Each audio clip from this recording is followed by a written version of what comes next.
Welcome to লোচেদা home garden. আপনারা সকলেই আশা করি ভালো আছেন। তা আজকে কিছু দেখাবো, এই যে টমেটো গাছ, গেন্দা গাছ সব শেষ, এখন লাগাচ্ছি পঞ্চমুখী কচু। তা আপনাদেরকে দেখাবো, এদিকে আছেন এই যে পঞ্চমুখী কচু। এখানে সব আমার গেন্দা ফুল ছিল, দেখলাম সব সরানো হচ্ছে। এখন এই পঞ্চমুখী কচুগুলো লাগানো হবে। জাস্ট এইভাবে এই যে মুখগুলা, এই মুখটা এবার থাকবে, এই পঞ্চমুখী কচুগুলো এখানে ঘিরে দেবো। টোটালটা এখানে গাড়া হলো, আরও গাড়া ছিল, সেটা গাছ চলে আসছে। আর এখন এটাকে গাড়বো।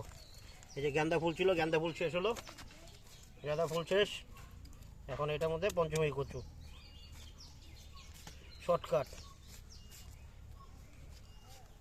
ওই সাইডে দেখতে পাচ্ছেন কাকা কাজ করছে। এখন কোনো সার টার কিচ্ছু দিব না। এটা যখন গাছটা ঠিক এতখানি বড় হবে, প্রথমে 1-2 পাতা যখন ছাড়বে, ঠিক তখনই জৈব সার দিব। জৈব সারের সঙ্গে অবশ্যই আমি ছাই দিই। ছাই যে রান্না করার পর, কাঠ জ্বালানোর পর যে ছাইটা তৈরি হয়, সেই ছাইটা আমি দিই। জাস্ট এইভাবে এই যে লাগিয়ে দিলাম। এই যে মুখটা শুধু একটু ভেসে থাকবে, বাস। পরে এটাকে আবার এরকম মাটি দিয়ে ঢিবি বানিয়ে দিব, যাতে বড় হয়। এই যে আমি ঢেকে দিলাম, আর কিচ্ছুই না। তাহলে কচুটা আর পচবে না, পচার ভয় থাকবে না। এই যে এইভাবে করে দিলাম,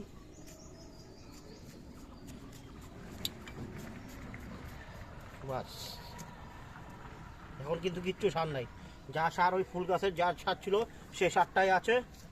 আর আমার এখন সারের দরকার নাই। তা ঠিক এটাকে ওইভাবে করবো। এদিকেও দেখতে পাচ্ছেন পারাত আম ভরে গেছে। এই যে পারাত আম, কি সুন্দর। এটা হলো পারাত, নতুন আম পারাত।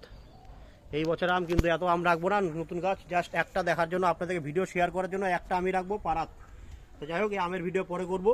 এখন এই কচুগুলা গাড়া হচ্ছে, কচুগুলা আপনাদের কাছে শেয়ার করছি।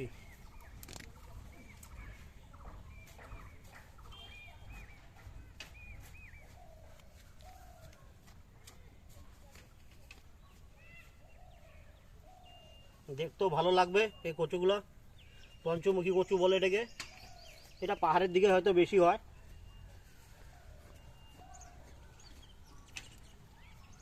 এই যে রেডি।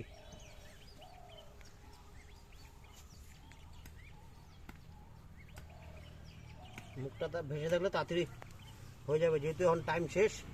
2 টাইমে লাগানো হচ্ছে, এটা আরও আগে লাগানো হলে ভালো হতো। যাই হোক, সকাল দিকে কাজ করছে, এটা এখন লাগা দিবে। তা ভিডিওটা আর লম্বা করবো না, এদিকে টমেটো গাছগুলো কাটে, আর ভিডিওটা লম্বা করবো না। আশা করছি নেক্সট ভিডিওতে নেক্সট সাবজেক্ট নিয়ে আপনাদের সঙ্গে আবার হাজির হবো। টাটা, ভালো থাকবেন।